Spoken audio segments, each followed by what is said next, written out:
Hello, everybody. Thanks for coming to our keeper panel here tonight. I'm going to turn the mic over and we're all going to introduce ourselves and say fun words. Robert, you get to go first. Yay!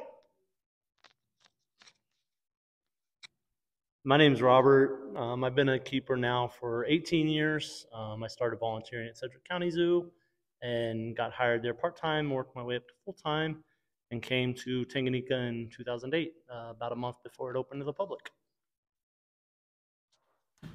My name is Stacy. I've been in the animal care field for close to 15 years. I've been with Tanganyika for about 2.5 years at this point. My name is Erin, and I am an accidental zookeeper. I don't know why I'm up here. I have been at the park since 2009, so for a little over 14 years. I am from California. I went to K-State for school. I know that's really far away, but that's what I wanted to do, so I did it. I majored in wildlife biology and English literature, and I've wanted to work in a zoo since I was very teeny tiny. For a while, I wanted to be a zookeeper, but turns out that's really hard. You have to like lift things, and I'm not good at that. So then I wanted to be a vet. That's also really hard. And then I was like, oh, I like talking. So that's when I decided to become an educator. So I started working at the zoo in Manhattan in college, and then I graduated and I needed a job, and here I am.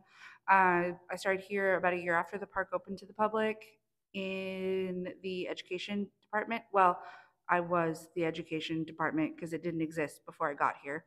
And about a year ago, we went through a restructuring, and the education department went bye-bye. All of those things still happen. They just are run by different teams now. And so I got moved over to care, and I'm an animal experience specialist coordinator. And I also still don't know why I'm up here because I'm an accidental zookeeper. But there you go. That's my life story. The end. Hi, my name is Omar. I went to vet school in Mexico. My first volunteering in a zoo was in 2015. So I've been doing animal things since then. And I've been at Tanganyika for a little over a year now. Hi, my name is Frank. I started doing zoo things about 10 years ago. Started in a zoo in Illinois, volunteering, being an intern, moving up to like commissary, petting zoo work before becoming a zookeeper. I then went to Indianapolis Zoo, where I worked with rhinos and elephants mainly, and then went over to the horticulture department and learned some different things there, such as building and renovating exhibits and learning how to take care of animals that way. I then went back to Illinois and I was a carnivore keeper for a little while, and now I'm the livestock supervisor here, and I've been here for almost 2 years now. My name's Ben. I've been in this field about 10 years now, a little over, kind of scattered throughout. I've been in Washington, Florida, Texas, Arizona, Colorado, and now here. I've been here for about 2.5 years. My main focus is carnivores and mostly cats, to be honest, because they're the coolest. So that's right, cats.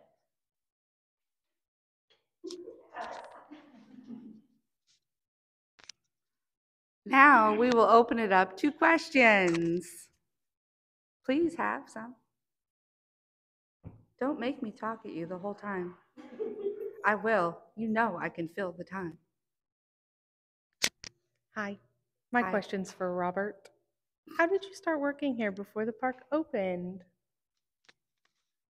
Tanganyika was already, Jim already had animals for quite a while, and they were still working on opening the park. So we had a soft opening about a month before I started, and then I started, and then we had the actual opening. So, yeah, so there have been animals here since the 80s. So they've always had keepers. So I could have started even earlier if I would have known the place existed, but I didn't find out Tanganyika was here until they started announcing opening. So. I have a question for all of you. What has been the best part of being a zookeeper and the worst part? The best part for me is working with all the different exotics. I've gotten to do a lot, find animals that I didn't think I'd really enjoy working with, and I love working with, and the connections you get to make. The worst part, of course, is when an animal passes away. You know, we live longer than a lot of our animals, unfortunately. So you do have to deal with that. But yeah, for the most part, knock on wood, it's good days. For me, the favorite part is creating relationships with the animals that most people only ever dream of seeing or even getting close to, and we get to do what we do on a daily basis. I will second Robert on the deaths being probably one of the worst. But if you take that part out, I would say as an intern, I had to deal with processing chickens from chicken farmers, and they were not always chicken shaped, so nor did they smell the best. So I think in my career that was probably tops the worst of the gross and the nasty and the horrible smell. I still can't get over it. Oh, I don't love that for you. You have no idea. Oh no. For me, I I think the best part is probably the people that I get to work with.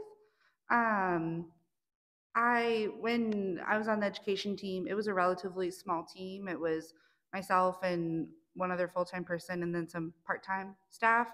And I loved everybody that I worked with. I still work with most of them in some capacity. But since moving over to care, I've gotten a lot closer with a lot more of the keepers and the other departments that I didn't necessarily work as closely with before. And I don't know, I just think we have a really great team. And I love them all, except for Frank. And the worst part is Frank. I'm kidding. The worst part, I mean, yes, losing the animals, or even when animals transfer to different facilities, that can be really hard, especially if it's an animal that you have like formed a relationship with or really, really care about. But of course, it's part of the job, right? Like, you know, the animals that you fall in love with might not always stay here forever, and they get to go live their best life someplace else. And it's really exciting for them, even though it's sad for us. I think we would all agree that the best part is like being around animals. You don't get to do that like every day. Like a normal person doesn't get to do that every day. So I feel like very blessed, like to have the chance to care about wild animals and build relationships with them.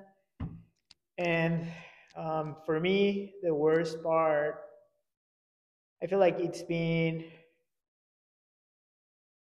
making some like tough decisions sometimes because you get like to care a lot about the animals, right? So making hard decisions, learning like to let go when animals pass away or leave, and also yeah, I feel like that's the worst part. I would say the best part would be, at least for me, is like since we're a breeding facility here, in with hoof stock, they come out as small, and they don't stay small for very long. So you get to kind of see them grow right before your eyes and see them start to actually like eat and everything. It's, I guess, almost like raising a kid, except you get to leave them here and go home.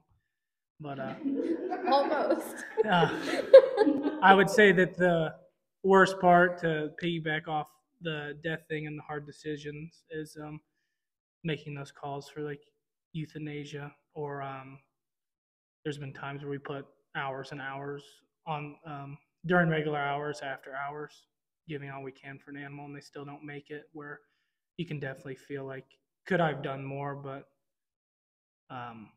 sometimes you give it all you got, and it's just not enough, and that's just how it goes sometimes.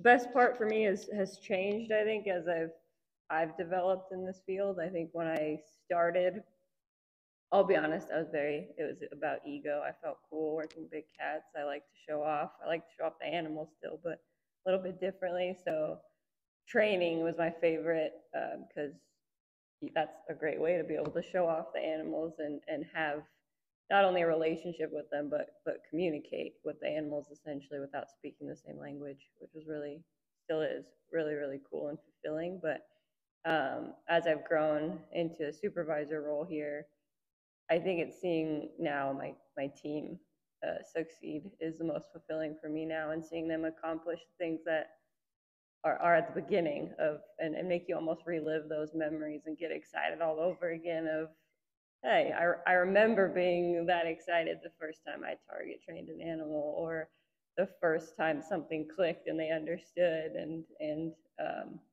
seeing them get excited over it and accomplish something like that or have that feeling, I think is now the best thing to see is my team. And worst, I think everyone's pretty much gonna agree. It's the same thing. It's the hard decisions and the loss that come with it, and the toll it takes on your mental health sometimes, and having to take care of yourself with all of the difficult things that you have to go through. So yeah. Should I keep this? Do I pass it down? Other than death and loss, what is your hardest part of your day-to-day job for each of you? Because you all have like different jobs. Even though you're all zookeepers, you still have different specialties.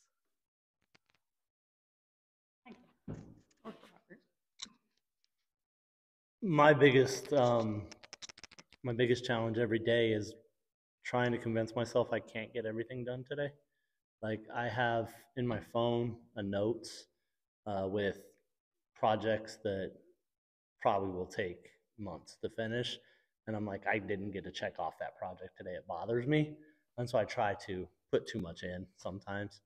So that's day to day, is trying to make sure that I set myself up for success of like, okay, here's a realistic goal for the projects and things I want to get done today. Here's what I would like to get done, but I know I can get these done. So I'm not constantly feeling bad that I didn't check things off. So I'm part of AES, so I do a lot of the experiences and training when I'm not doing experiences. So on this team, I think one of the hardest things is dealing with the different groups of people in between every experience. So I could do otter meet and greet 5 days a week, but everyone is going to be different because of the people. And trying to read those people ahead of time and kind of anticipate what they're going to do or possibly could do, and trying to figure that out to keep them safe and the animals safe can take quite a toll on me mentally in this particular position. So I think that would be hardest. So I, like Stacy, am part of the animal experience team, and I'm not supposed to be doing experiences as much as I am, but I have been out doing a lot more experiences than I think was intended when my role was created. But the hardest part for me probably is trying to balance figuring out our schedule. So part of my job is, well, all of my job is to figure out who does what experiences each day as far as staff. So of all of the different behind the scenes and meet and greets, birthday parties, on-site programs, off-site programs, event appearances, and then we also cover like trainer for rhino hippo feeding and tally for TMC, and all out of all of those things, I decide who goes to what and then how to ask the other care teams for help with those. So trying to balance making sure that everyone on AES has enough time to take a lunch break or to breathe or to get to the next thing on time versus not feeling like I have to ask one team for more help than they're able to give. That can be kind of hard to figure out where those priorities are. So three things came to my mind. I am a perfectionist, so I struggle sometimes with getting like with overcleaning. We've talked about that. Like doing like spending a lot of time doing things that maybe doesn't need to be done. Communication, the language barrier for me, it's kind of tricky sometimes, and I am very aware that words matter a lot. So I try to be very mindful about what I say because I know that once you say something, you cannot take it back. And then like with me starting like to be more involved on vet stuff, it's just like trying to go back to review all the stuff that I've learned. And the like the medical terms, it's very hard for me because sometimes when I'm like talking to doc or something, I know what I want to say in my mind. I know the terms in Spanish, but I do not how to communicate that with him. So that makes conversations kind of hard sometimes. I can help. There you go. So those are the three things that came to my mind for me. We have a large group of animals. Hoofstock is also the largest keeper team. So some things that are difficult are when multiple things are going on, like you want to get to each keeper's needs and help them. And then you also have animals where, one concern may supersede another concern. So it can be challenging to balance that you're not forgetting about someone, like you're going to get to it, but definitely something that I can struggle with from time to time is trying to get to everywhere. One person. So working on delegating that out so it doesn't always have to just fall on one person or two people or something like that. I think piggybacking off a little bit of Frank and Robert of trying to get to everything that you have planned all the time, because there's always going to be something left to do. You're never going to get to everything in this field. So I think one of the hardest things is finding the time to remember why we do this. Especially, I think, I don't want to say especially, but in a supervisor role, your focus is spread out a lot more rather than just on the animals. It's now on your team members, it's on the supervisors above you, it's on communication, it's on how to interact, it's on talking to the public, it's on basically everything. And while we're used to doing that, we all started pretty much as keepers, so we're used to doing that. But then why are we doing this if we're not taking a moment to appreciate it and be excited again and remember? And so I think that can be very difficult at times, is taking 5 minutes even to just maybe watch an animal that you gave enrichment to, or do a training session, or meet a different animal. Like going to Hoofstock and getting to see the baby bongos was like one of the highlights of my year of seeing the baby boy. So like those little things of that's still going to be there tomorrow. Take that little bit so that way you have that happiness, that highlight to remember why we do this, because it is difficult to do this job as a whole. So yeah, remembering. Okay. What like advice would you give to interns or like beginning keepers? Like, because obviously a lot of you guys have been in the industry for 10 plus years or close to that, so you should have a lot of advice. So I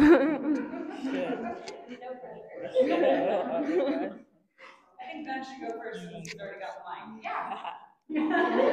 Gives us time to think down here. Do you need a minute? you're welcome. Yeah. Great question.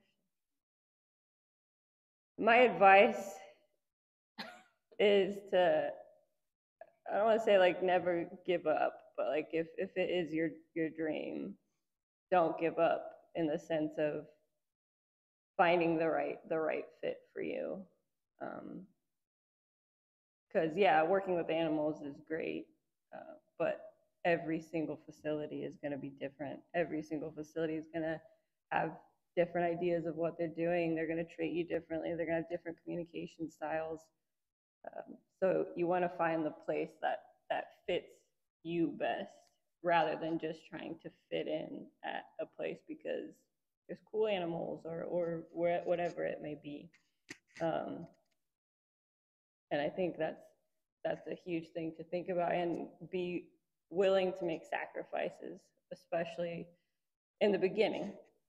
If you're starting out as an intern, it's gotten better. Don't get me wrong; it's gradually getting better and better, and the field is getting better and better. But a lot of times you do have to make sacrifices. You have to be prepared to move to get into the field and get a keeping job that you want. You have to lose friends essentially, or like move away and you don't talk as much, and make new friends. You have to be ready to work with different animals. Maybe they're not your favorite animals, or maybe you just have to say bye to some animals to go work with other animals. But remember that you're going to fall in love with those animals as well. It's not going to be the worst thing. It's just going to be a little difficult in the beginning, and just like I said, one of the hardest things, remember why you want to do it. Don't forget why you want to do this. Remind yourself why it is that you're doing it. Focus on the why behind it. Don't ever stop asking questions is a big one. Always want to learn more and be hungry to grow, and that way you can be the best you. You don't necessarily have to be the best keeper. You don't necessarily have to be the best for one specific thing, but be the best version of yourself. And that will cover the rest of it. If you know what you're doing and want to keep learning and growing, people will see that at some point. Wherever you are, people will see that and will want you on their team and to be there. So I guess that's it. My advice would be to just be completely open-minded. When I first started, I thought maybe like hoof stock, or there was also thoughts of carnivores, and then I also thought these were like kind of cool. So when I first started, I wanted everything. I knew I didn't really like birds. I still worked with birds. Like, I gave everything a shot. I didn't just set my sight on just one in particular job, because if that's all you want and that's all you're going to focus on, and like you can't get that, like that might be what's keeping you from getting into this field. Is like you need to be open to all experience that comes with it. It's not just, if you want to be a carnivore keeper, well, there's a lot more that goes into like just being a carnivore keeper. Here at the park, Breeze is the one that's making some of like calling some of like the food for that team. Like that's a skill that you can take over. If you had to be like on a horticulture or grounds team, you're going to learn like how do you take care of an animal's exhibit? What plants are like toxic? Like there's something you can take from anything working in a zoo and apply it. But if you just can't be hard-headed and only want what you want, because more likely than not, there's going to be somebody there that's already done all that work you don't necessarily want to do, that has that position, and they have it because they did everything leading up to that. So that would be my advice. Yeah, I feel like in life in general, like ask yourself why you want that. Like I try to make sure I'm doing things for the right reasons, because if I start doing things for the wrong reasons, then it doesn't work out generally, at least for me. I feel like they're like also like one thing that happened to me. I'm gonna base the advice on me. Watch your guys' egos. There are a lot of egos in this field, and I feel like when I first started, like people with very big egos around me made me like triggered myself, so my ego was getting bigger, and that just gave me trouble, right? But you live and you learn. So like I feel like today I do not try to be a better trainer than Stacy or a better leader than Frank. I just try to like do better than whatever I did yesterday. And like if I accomplish that, then I call that good, and I'm able to go to bed like satisfied with what I did. So it's not like about showing off or like posting animal pictures on Instagram anymore. Just like about how you feel, and that gets me back like to the why. Like why do you want to be a zookeeper? What's your goal? What makes you happy? What fills your cup?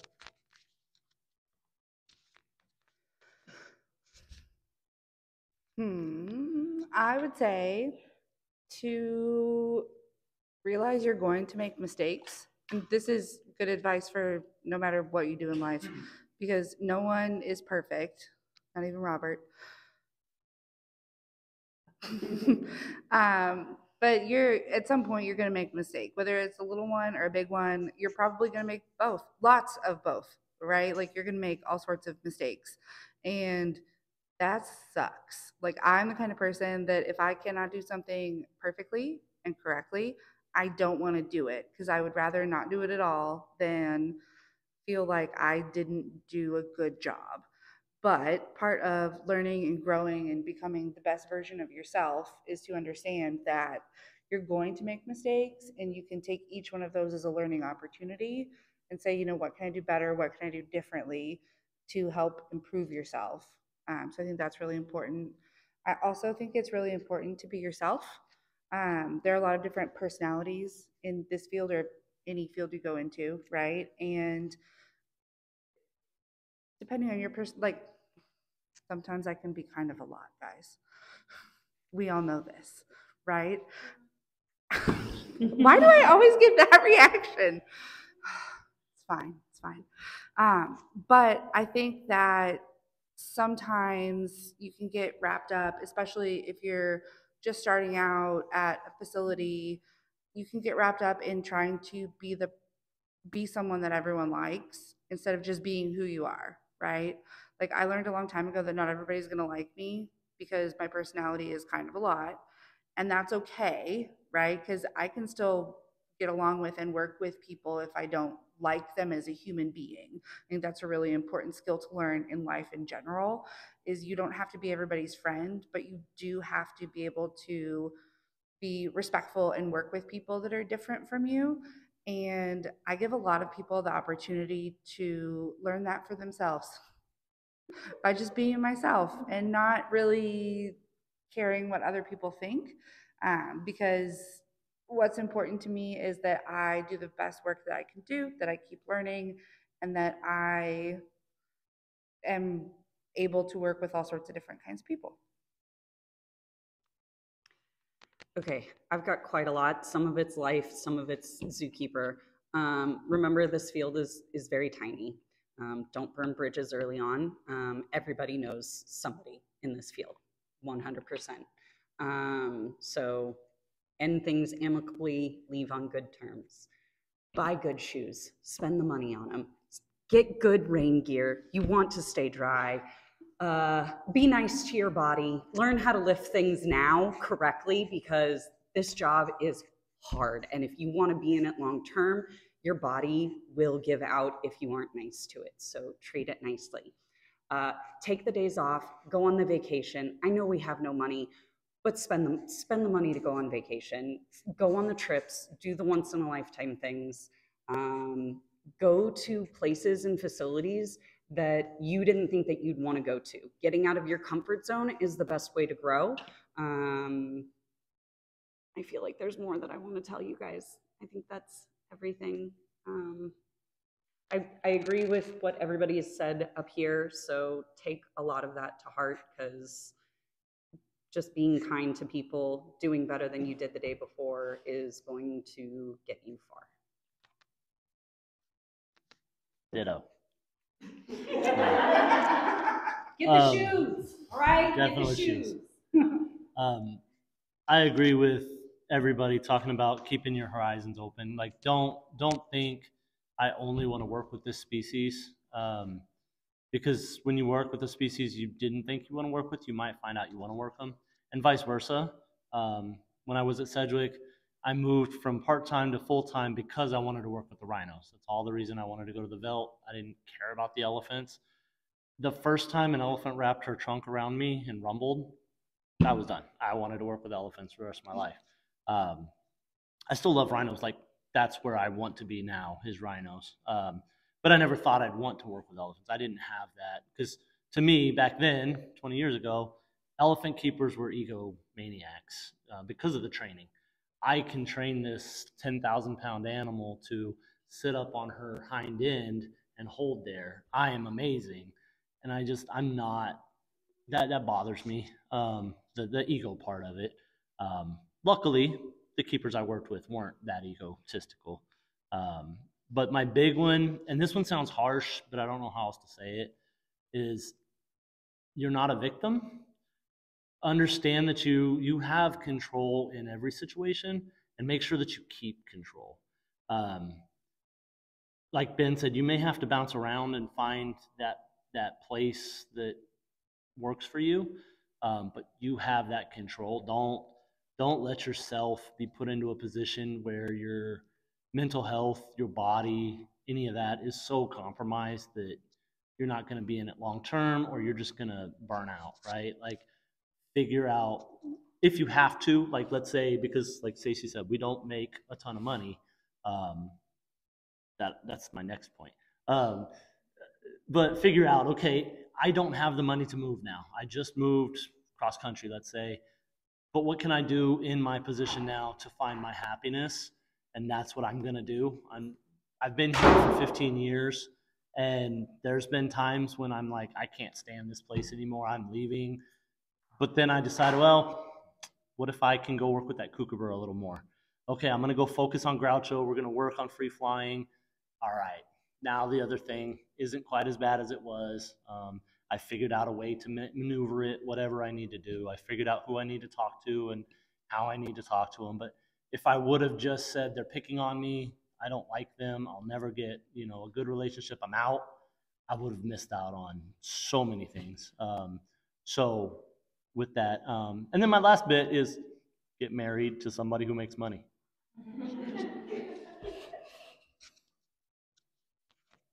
My next question is kind of an offshoot on Hope's previous question, and any of you can take it, or all of you can take it, however you want to do it.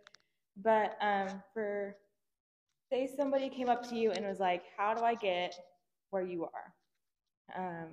There's always, depending on the field, there's always going to be a comparison on, do you go the school route? Do you go experience heavy route, internships, things like that? Do any of you guys have a preference? Why do you have a certain preference, or is it a perfect balance of both? I think you got to be careful because, like, I don't have a degree. I'm probably one of the only keepers here that doesn't have a degree, but I also don't see myself leaving Kansas. But if I wanted to go to, say, San Diego, that's bare minimum, because they get so many applications. You don't have a degree, you're probably getting pushed to the side. So I don't want to say, yes, everybody go to school, become, thousands of dollars in debt. Like, there are ways around it. So it kind of depends on where you want to be, what you want to be doing, because experience definitely counts for a lot. So internships, volunteering, that's another one. Yeah, that's what I do. I have a 2-year degree. It's a little different than most. So I graduated from Moorpark College's Exotic Animal Training and Management program. So if you don't know what it is, it's a 2-year program. You go to school 5 days a week. You take care of animals 7 days a week. You get 1 week vacation during the summer, and that's it. I don't have any other schooling. Everything else I have is internships and just working in the field. Does that work for everybody? No, but I agree with Robert that I think it really depends on where you want to go. 4-year degrees, a lot of times, they're going to get you in the door, but they may not teach you everything that you need. So I think the field needs to learn that I feel like since I entered the field, there was this huge push for 4-year degrees. And I think maybe we're starting to swing the pendulum back a little bit to realize that maybe 4-year degrees aren't the end all be all, and that experience is just as valuable because some people can be really book smart, but you don't know how to translate that into the day to day to be a keeper. So I think there's a lot of different routes, and I think it really depends on where do you want to end up long term. I would agree with both Robert and Stacy in that it's hard to say 100% certain which is the right option. There's so many places, especially zoos that might be like city run or county run. The zoos themselves might not have as much control over setting their hiring parameters. So they might be told, you have to take applicants with degrees. You can't take anybody that only has experience. But there's a huge difference between learning something in a classroom setting and learning something in a hands-on way. When I went to school, I knew I wanted to work in a zoo. I was pretty sure I wanted to be an educator, but I didn't go to school for education specifically. So I kind of kept my options open just in case it didn't work out or I was really bad at it or I hated it or whatever. But I think that what I learned in the classroom and what I actually do now are completely different things. I use a lot of that knowledge, but they didn't, my wildlife biology degree didn't teach me how to read animal behavior, didn't teach me how to work with other people, right? Those are things that you can only learn by working in the field. So I think a degree can be really, really important, especially if you aren't sure. Like Robert said, he's not really planning on leaving Kansas, right? But if you're like, I want to go far away and explore the world, like a degree might be really important. But it's equally important to get that experience so that you know what being in a zoo is like. Like if you just did a degree and had never worked or volunteered or interned at a zoo before, and you showed up on your first day and you were like, yes, this is what I want to do, and then you realized it was absolutely terrible, like that would not be a good situation. So I think both are really important. Yeah, both. I went to vet school in Mexico because we do not have as many animal related careers as you guys have here. You guys have like animal science or zoo science, stuff like that, right? Like in Mexico, if you want to work with animals, it's pretty much just like going to vet school or biology. There's one university in the country that has zoology, I think, but that's pretty much it. So that's why I did that. But I think a good combination of both. If you look at job postings, some places ask like for 3-year degree or 3-year experience or like the equivalence or a mix of both. So I feel like you need both because you can be book smart but not know what you're doing, or you can just like be being thrown like at the practical job without knowing why you are doing the things that you're doing. So yeah, both for me. I would agree. I luckily got born into experience. I grew up with livestock. I've been working livestock my entire life. So luckily, some of that translates over, at least when working with hoof stock, to like reading animal behavior and how to stay safe and like nutrition and stuff like that. I also think it's all about how you go about it. I always knew that I would want to get into a management role at some point. So I have a biology degree and a management degree. And my whole game plan was I was going to give myself to a certain age and I was going to put everything into it that I had. I was willing to move anywhere. And that was kind of like my built in safety net. If this didn't work out, well, now I can either get a biology job or a business job with, with those two degrees.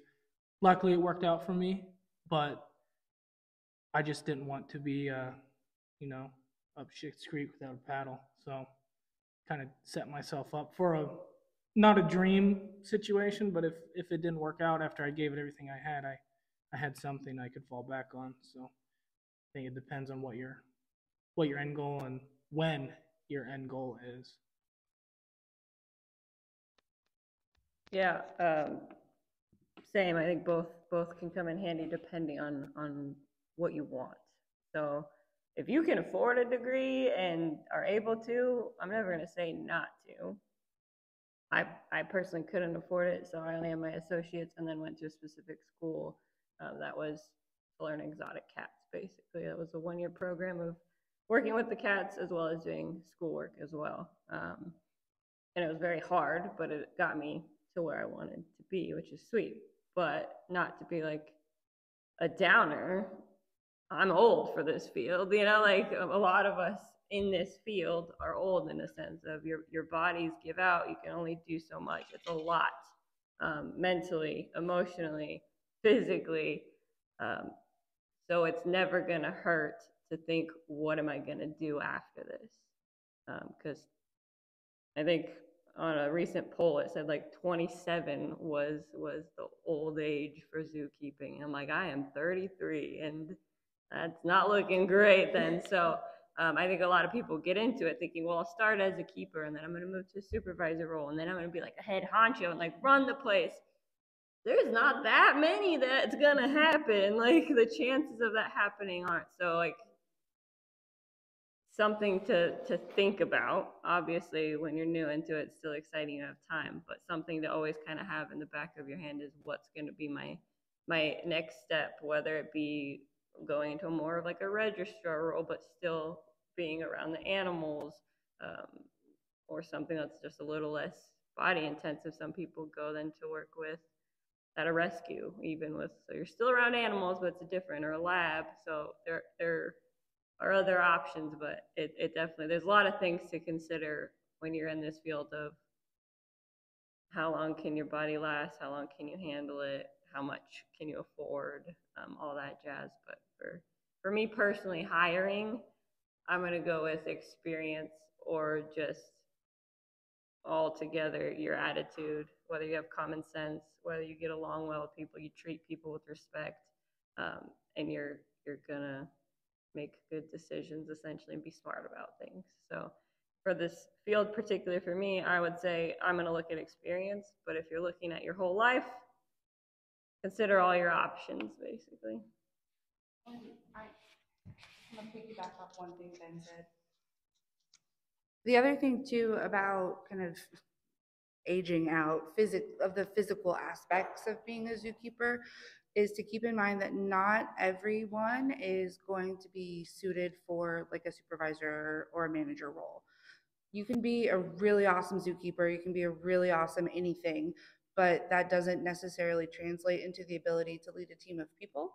And not everybody wants to do that. Not everybody's good at doing that. So I think it's important to realize that eventually you might get to a point where if the job is too physically demanding, becoming a supervisor might not be the next best step for you as a person, which you can't know that right now, obviously, because you guys are all just starting out. But I think as you grow and learn more about yourselves, it's important to examine whether or not you personally want to be a supervisor in the future. And if you don't, that's okay, right? Like you don't have to be a supervisor to be a really good zookeeper, but realizing that you might not be able to do the physical aspect of the job forever and ever and ever until you retire. So figuring out kind of another option for the future is important too.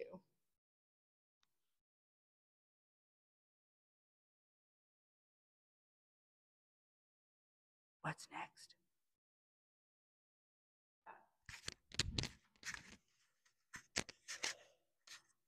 How did you guys know what the best fit facility-wise was for you guys?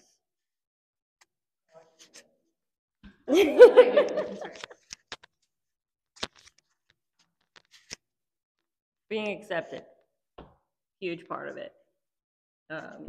Yeah, like for me personally, I think it's a little bit more being accepted because I'm in the queer community. So like, I want someone that's going to take me as I am, and it's okay, and we're going to support you no matter what.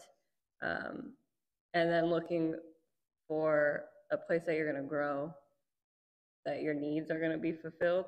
Like this is a good place for you to grow at. And like I said, I've kind of been to different places because I wasn't always accepted in certain places, or I had difficulties, or maybe I was just young and kind of an a-hole. Like things happen. But as I've gotten older, you realize it's a lot more about the people than you think, rather than just being I really want to work with a specific animal. Like some people, I really want to work with okapi, or I really want to work with the tigers, whatever it is. It's so much more to that when you're in this field, because we spend a lot of time together, all of us. Like you're with people a lot more than you're with animals. And like 20 years ago, it wasn't really the case. You were mostly focusing on animals. So I think when you're finding the right place, it's somebody that is going to help you grow and but still want you for who you are, honestly. Kind of like Aaron was saying, you have a big personality, but you can still do the job. Like that's great. Like we can get along at work. Well, that's what's important. We don't have to be best friends outside of work. So I think being supported and accepted is a huge thing of it, and open communication. So being straightforward with each other, being honest with each other, and knowing how to communicate appropriately, since every single one of us at this table communicates very, very differently. And especially us in the supervisor role, but everyone has to also learn how to communicate with everyone else, because we all communicate differently. And I think that's something huge. That's honestly why I am still here, is because there is always that growing and learning, and we're all working on each other. So. I think it depends. I'm next. Jason's like, I'm ready. Frank said, about that. Yeah. I mean, you don't have to answer the question. Not everybody has to answer. Yeah, you don't have to answer. We just need some. I was just putting my hand out there to say I would like to answer, but Frank took over. Am I allowed to talk? No. Well, we want someone that had something important to say. I think it depends on what your personal like deal breakers are. Like, do you want to be at like the big time like ritzy places that everyone knows about? Like, is it has to be a certain animal, or you have to make a certain amount, or you have to have certain days off? Like, I think it all comes down to each person is different.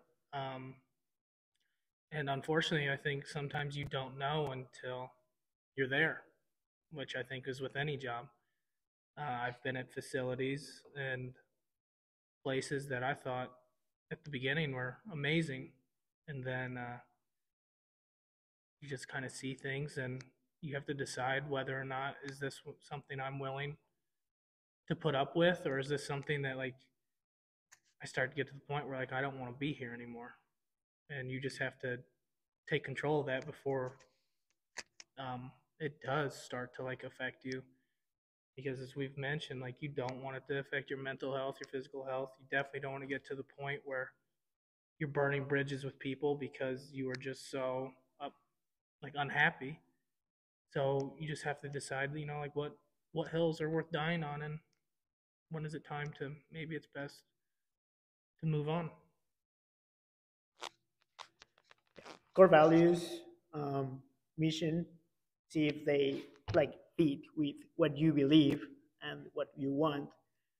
Before Tanganyika, I worked in 5 zoos, 1 aquarium, and 1 dolphin place, and I was happy in some of them. I was not very happy in some other ones. Like sometimes today I try to think like, what if I went back with what I know now? Because I feel like a lot it's also knowing yourself, knowing what you want, knowing what kind of people you want around, what kind of animals you want around, and see if that place matches what you believe. But also like being honest with yourself, right? Because like how it used to be for me is that I wanted things my way. So I was like, this is not the right place for me because things were not happening the way I wanted them to happen. So like with that mindset, I'm never gonna find the right place for me, right? Because things are not always gonna be the way I want them to be every time.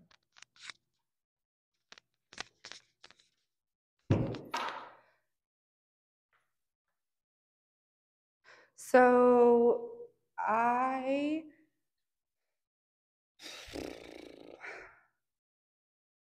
okay, I'm gonna be uncharacteristically serious for a minute. So last year around this time, we were going through our restructuring with EOS and learning kind of what the different positions would be and what the new departments would be and where everybody was going to land. And for a lot of people, their jobs didn't really change very much. When I had my meeting, I found out that the education department was getting eliminated, that I was getting put into care on a new team with mostly people I hadn't worked a lot with before, doing a job that was brand new, and I would no longer be a supervisor. I would no longer be on salary, and I would be taking a pay cut.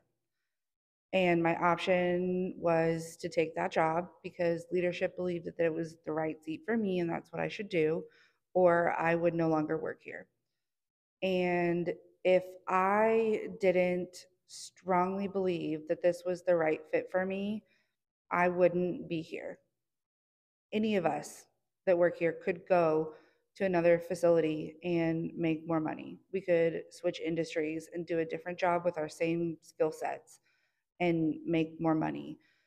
But the amount of change that I've seen in the park over the last 14 years has been absolutely incredible. And I think that as far as fit goes, you just kind of know, right? Like I just knew when they went through all that it was going to be scary and it was going to be hard and I might not always like it and it would be frustrating and there would be a lot of things that I really really like to do that I wouldn't be able to do anymore. But it was going to be worth it. So I'm still here. I think when it comes to finding the right fit in a facility, you aren't always going to know before you go to that facility. I feel like people have kind of made that very clear, but you guys have an advantage that I feel like most of us on this panel didn't have. We have the internet, you have more resources, people are more connected than they were even just 10 years ago when we were all kind of starting and budding out where you guys are now. So use the people you know, contact those keepers, ask people in the field what they thought of those facilities. Now, asking that on an online forum, you're probably not going to get the most honest answers. So find somebody you know who knows somebody who worked at that facility, because trust me, you probably know somebody who worked at that facility. That is how small this field is. So trying to figure that out before you get there is going to be the most helpful. And obviously everything else that everybody has said is very true and very important as well. But trying to find facilities that kind of match you before you get there and before you apply is going to, I think, be beneficial in the long run, because then you don't have to just move, get there, go, oh crap, this is not what I thought it was at all. This was not what I was prepared for. And now I got another big expense of trying to move cross country again, or whatever it may be. Trying to do that research before you apply and go, okay, here's a list of 10 facilities that I think I might match up well with. Let's see if they've got openings and that sort of thing. So, want to add anything? When I started here, we didn't have core values for a mission statement. Matt hadn't even started yet, so we were just kind of just doing. So I didn't have a way to know whether or not I would fit here. Actually, at some of our staff meetings at Sedgwick, I was told this place is horrible. We wouldn't sell them a cockroach. Like, I had nothing but negative advice, but I'm a big proponent of see for yourself. It is good to talk to other people, but also I take that as kind of part of my research.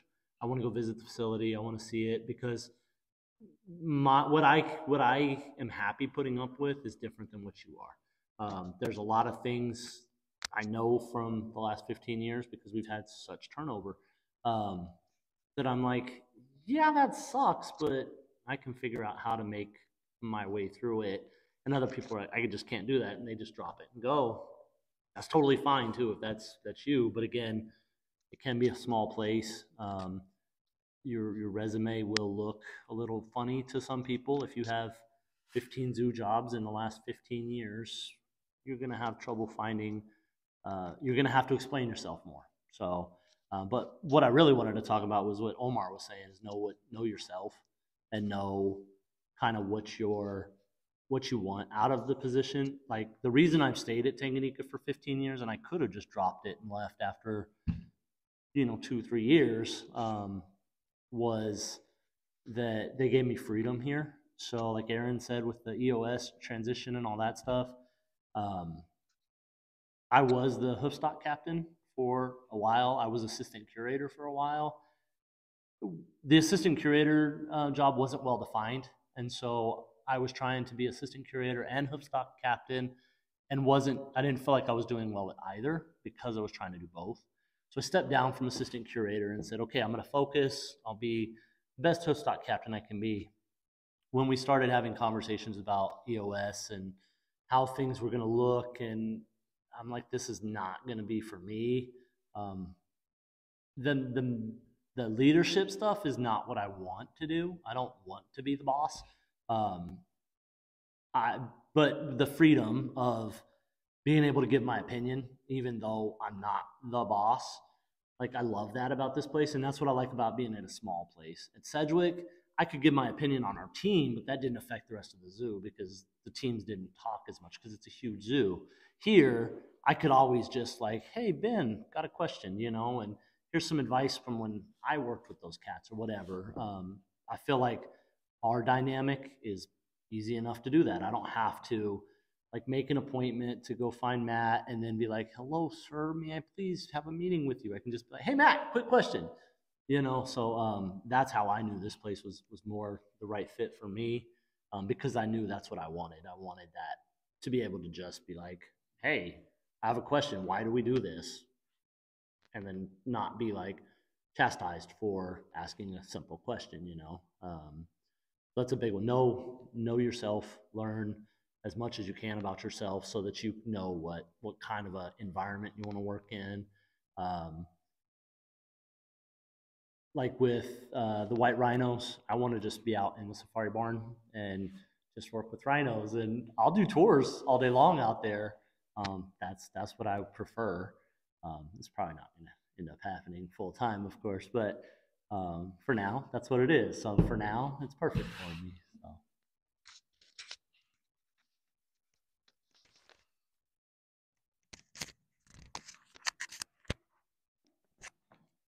So we kind of started talking about it. Robert, you touched on it a little bit, about the supervisor life. I know we have a couple of supervisors that are currently supervisors or might have supervisor experience in the past.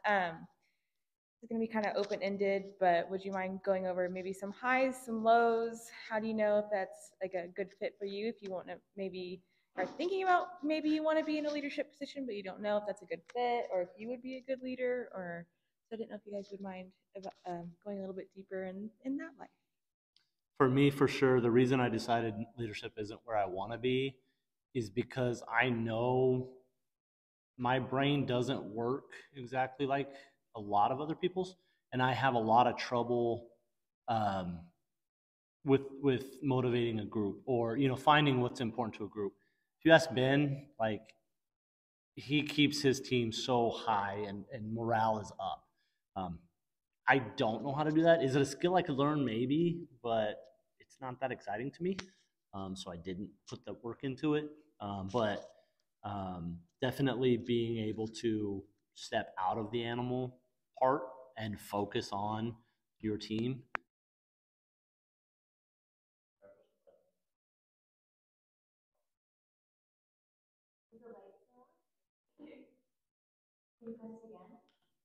There it is. So that understanding, I think, is very important. If you want to be a supervisor, understand you need to focus on the people more than the animals, because if you have a really good, motivated team underneath you, the animals are going to be so well taken care of.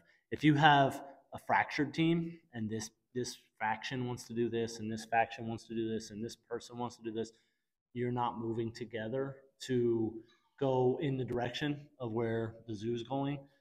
So you're always going to be at odds. Somebody's not going to be happy. The animals aren't going to get the best care that they could get, things like that. That's where drama comes into play. So definitely like people. Supervised animals. I was the tiger care manager at my last facility. That was the easy part.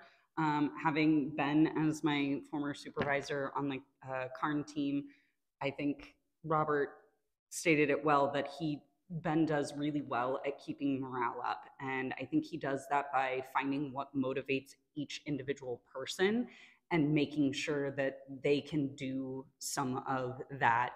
Maybe not every day, that's not always possible, but doing something as a team. He would try to do that at least once a month for us. Just go do something fun in the park with another team and be able to have that team bonding with each other. And then saying, hey, you really enjoy doing this. Let's get you doing it a little bit more. And I think that's what makes Ben a fabulous supervisor and a fabulous leader, is that he cares about the people individually. Yes, I'm talking about you. I feel like the only reason why I'm on AES is because of Ben. He can obviously tell me if I'm wrong on that, but I think he knew that training and doing the meet and greets really fills my cup. If you had asked me when I started my career if I wanted to do that, I would have said absolutely no. But he knows that now about me, and I think pushed for me to be in that team, and I appreciate that. Yeah. So because my boss is sitting down the table from me, hey, that's not technically my boss anymore. One major thing is care about the people. Like I said, like people, but care about them. Frank definitely shows that with us. We were just talking about a new schedule. There's PTO, things have to change. Instead of just saying, well, too bad, that's what has to happen. You don't get your weekend for the next month because somebody wanted some time off. He looked at it and said, okay, how can I make it as least impactful on the whole team, not just on this one person? He could have easily said, I want to have my weekend, so guess what, Robert, you get screwed, and you're going to work 7 days a week for the next month. But I'm going to take my time. He said, no, I'm not going to do that. I'm going to spread the load.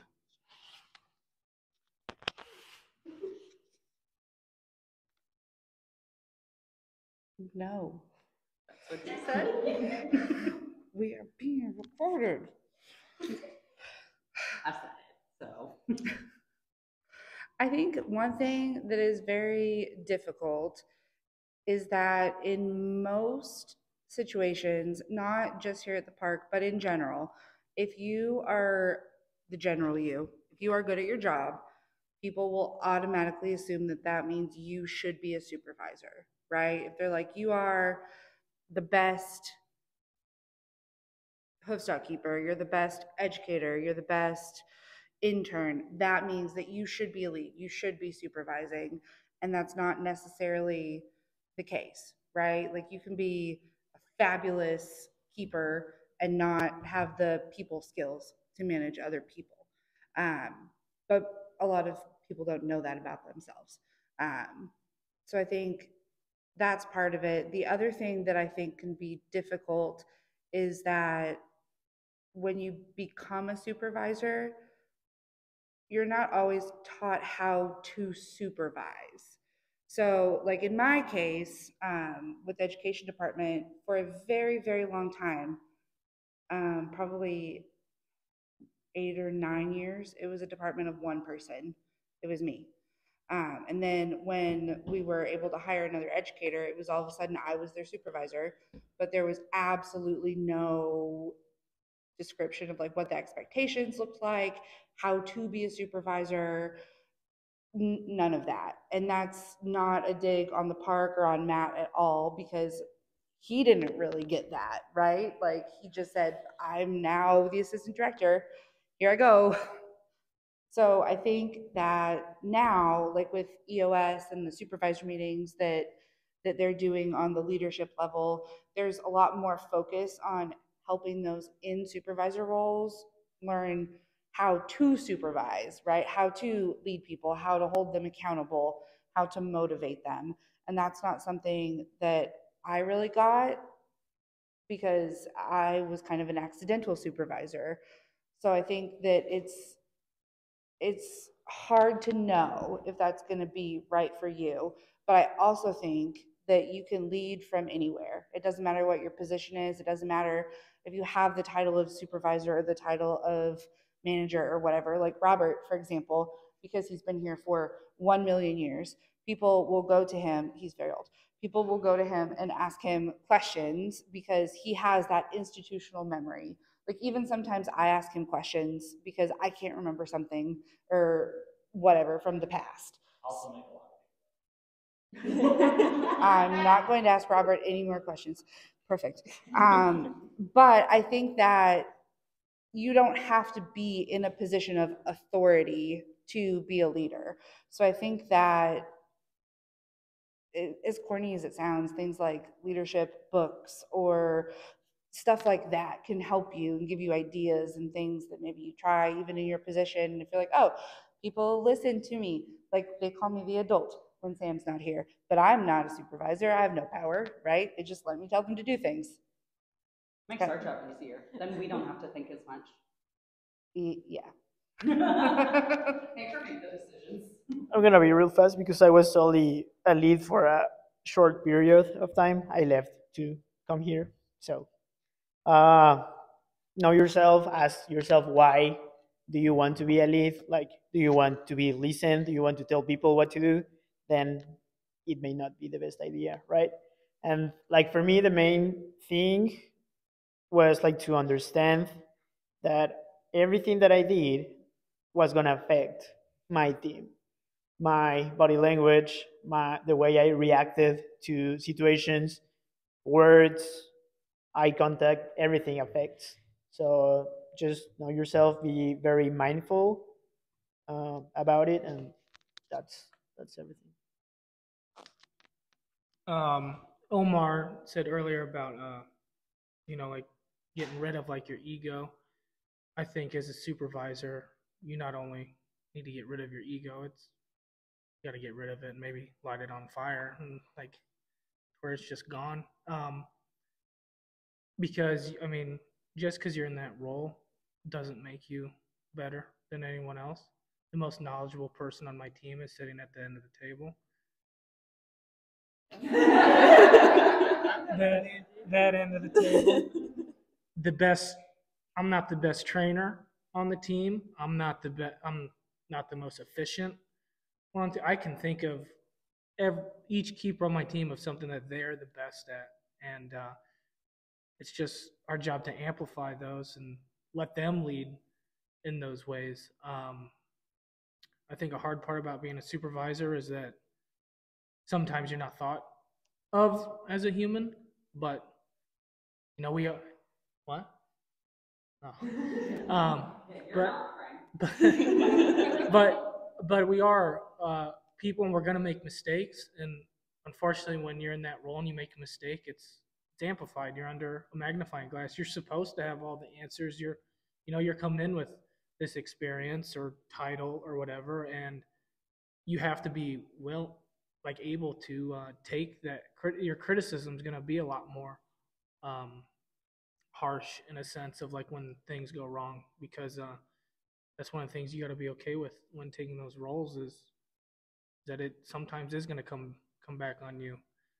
And then also understanding how to lead your team. For example, we've talked about it in our supervisor things.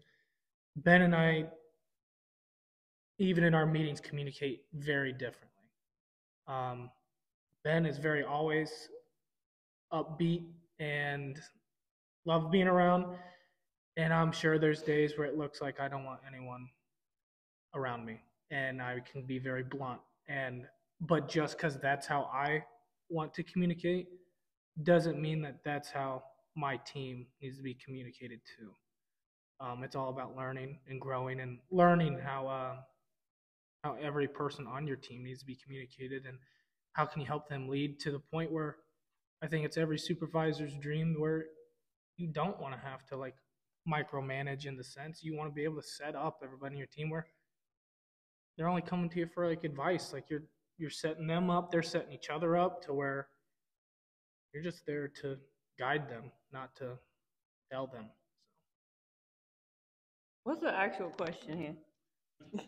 I feel like we're talking about a lot about supervisors and stuff. Yeah, but like, it what's was the actual very question? open-ended. It wasn't like What's, just the one hardest part specific about thing. being, like, a Yeah. supervisor? Highs, Oh, lows, highs, what you don't like, or what you do like. What made you like feel like supervisor role was right for you or not right for you? Because Robert also talked about how he didn't want to be in that role. So Nice. Cool. Makes more sense. I'm getting it now. Yeah. I'm catching up. What helped me honestly in the beginning is I actually went to school originally for psychology rather than for animals. I was gonna work with people, and so I still enjoy it, and I think it has helped me with how to communicate with individuals differently, and learning different ways to communicate, and knowing that everyone communicates and receives things differently, and reading people, because some people don't realize that that's not how they like to communicate, or maybe something will make them defensive. So I think that helped me, but that was a long time ago now. I got kind of pushed into leadership, I'm going to say way before I should have, because like I said earlier, I had a big ego. I was like, look at me, I can get this cat to do something. I am so cool, whereas it's not at all like that. And that's not, I would say, the best way to become a leader, but it definitely grounded me and made me realize that, are we allowed to curse on this? Should we not? Yeah, they can bleep it out. Perfect. Yeah. That I'm not hot shit at all. I am in no way more important or cooler than anyone else. I'm not better than anyone else. In fact, if I'm going to be a leader, I'm going to put my team above me, and they're going to be the ones that I'm focusing on. It has nothing to do with me. It has everything to do with my team. And when I say my team, I don't just mean my carnivore team. I mean the park. If Frank is struggling for anything, I need to be there to support him, just like I expect him to support me and my team when we need it.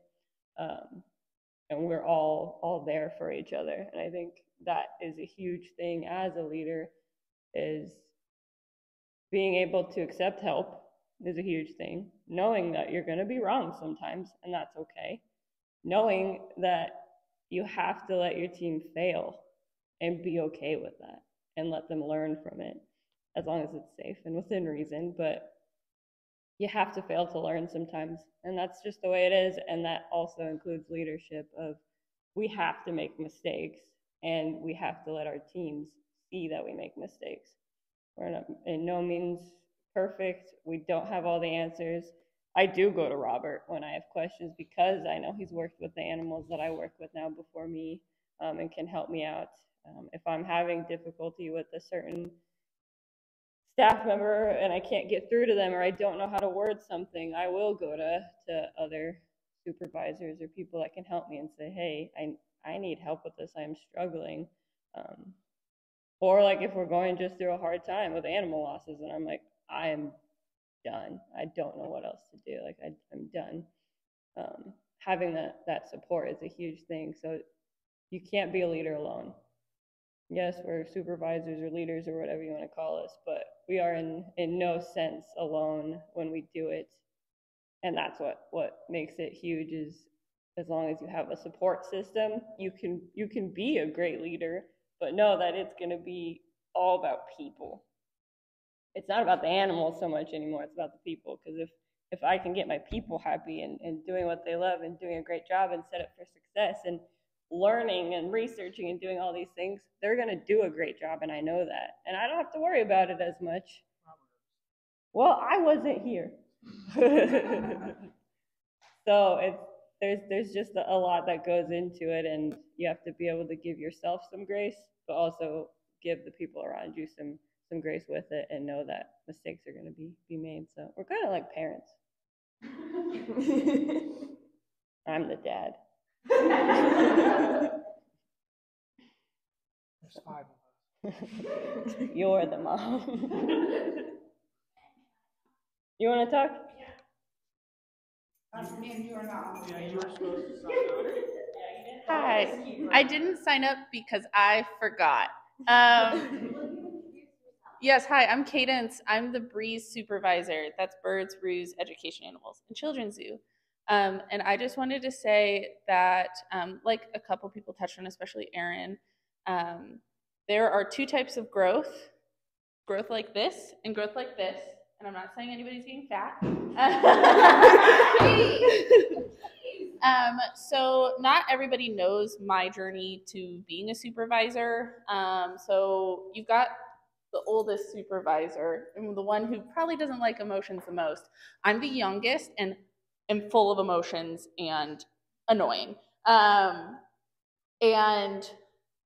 my first start, was sprinting 100 miles an hour straight at a brick wall, essentially, and was getting nowhere. Was being told that I was doing a good job, but that I wasn't quite there yet. And I was struggling really, really hard. Tried to be a supervisor, was not picked for that position, and then was kind of lost and couldn't find my purpose because I couldn't see a way for myself to grow other than up.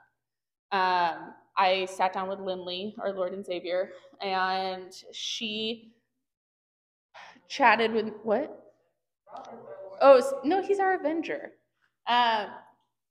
But my Lord and Savior, fine.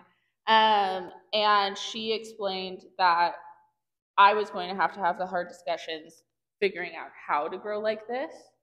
And in the process, I actually started to grow up in town. I applied for workshops, and I'm actually going to one in less than a month. Like, there are things you can do outside of leadership that give you those professional development skills, and they potentially will get you to the point where you wanted to be in the end. Sometimes you have to take a pretty big detour to get to your end goal, and it's okay if it takes you longer than you were hoping because you're impatient with yourself. Know that your journey is your own, and it's okay if your journey stops at a keeper. It's okay if your journey ends as a curator. It doesn't matter where it ends as long as you're happy with it and you have your sanity at the end of the day. Way to go. I'm not saying No. Also, though, what Aaron touched on is that you can lead from anywhere. I actually was an intern for Lindley back in the day, probably like 7 years ago now, and I had talked to her about leadership then, and she was like, you are leading, you're a leader. And I'm like, I'm an intern, I'm the bottom. I just do what I'm told. And she's like, no, if people are coming to you with questions or I want your input, want your idea, you're still leading. And I think that helped me also just want to grow a lot from there. It puts it into a different perspective of, you don't have to be a supervisor to be a leader, like Aaron said, of you can lead from any seat and help and give input and all that. And I think that alone helps you grow a lot and learn new things and strategies and communication styles. So, yeah.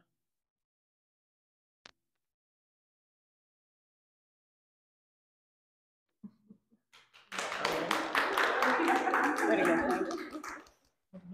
You did it. This is all it. time. What? Lindley's not here.